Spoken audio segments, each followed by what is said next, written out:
Indonesia kini resmi memiliki rudal balistik.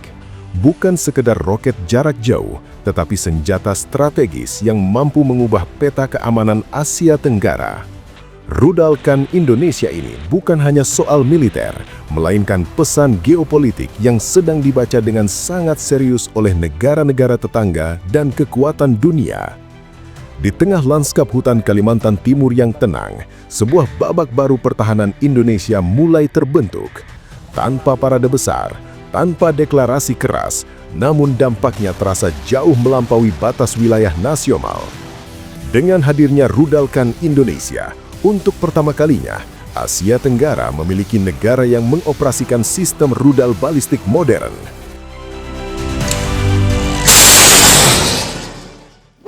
Ini bukan keputusan impulsif, ini adalah langkah strategis yang dirancang dalam diam, namun diperhitungkan secara matang. Rudal Kan Indonesia adalah sistem rudal balistik taktis yang dikembangkan dari rudal Bora buatan Turki, diproduksi oleh Roketsan. Dalam nomenklatur Indonesia, sistem ini dikenal sebagai ITBM 600 dengan jangkauan sekitar 280 km. Berbeda dengan rudal jelajah yang terbang rendah, rudal balistik Indonesia ini meluncur ke ketinggian atmosfer sebelum jatuh menghantam target dengan kecepatan sangat tinggi. Karakter ini membuatnya sulit dicegat dan memiliki efek kejut strategis yang signifikan. Dalam doktrin militer modern, kepemilikan rudal balistik bukan semata alat serang, ia adalah instrumen daya gentar.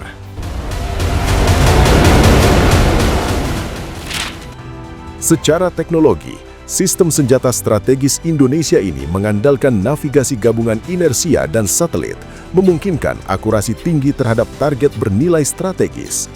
Rudal Kan Indonesia diluncurkan dari kendaraan peluncur bergerak, menjadikannya fleksibel dan sulit dilacak.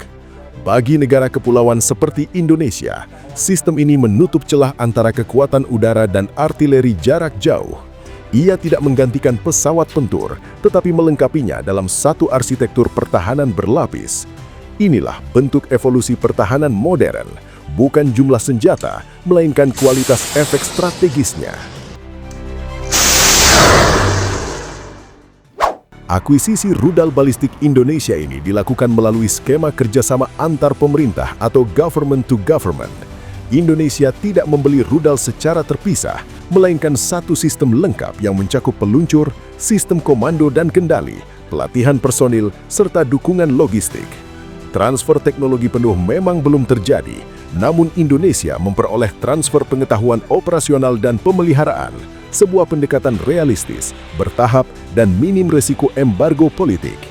Turki dipilih karena fleksibilitas kerjasama dan kesamaan kepentingan strategis tanpa tekanan politik berlebihan. Nilai kontrak resmi Rudal Kan Indonesia memang tidak diumumkan ke publik, namun estimasi analis pertahanan internasional menempatkan total program ini di atas $300 juta Amerika Serikat. Dalam perspektif geopolitik, angka ini bukan pengeluaran, melainkan investasi.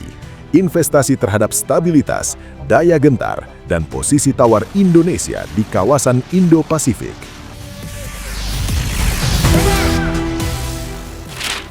Rudal Kan Indonesia belum digunakan dalam operasi tempur nyata, namun sistem dasarnya yaitu rudal Bora milik Turki telah digunakan dalam operasi militer sebelumnya. Ini berarti teknologi inti sistem rudal balistik Indonesia ini bukan konsep eksperimental, melainkan hasil pengembangan yang telah diuji secara operasional. Dalam dunia militer, hal ini memiliki bobot kepercayaan yang sangat besar. Kehadiran rudal balistik Indonesia langsung menarik perhatian negara-negara ASEAN. Media regional membahasnya sebagai perubahan paradigma pertahanan Asia Tenggara.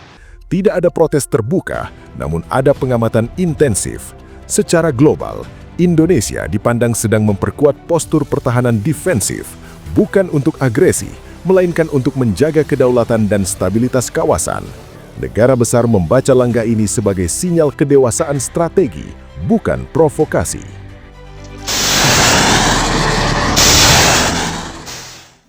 Rudal Kan Indonesia bukan simbol eskalasi, ia adalah simbol kesiapan.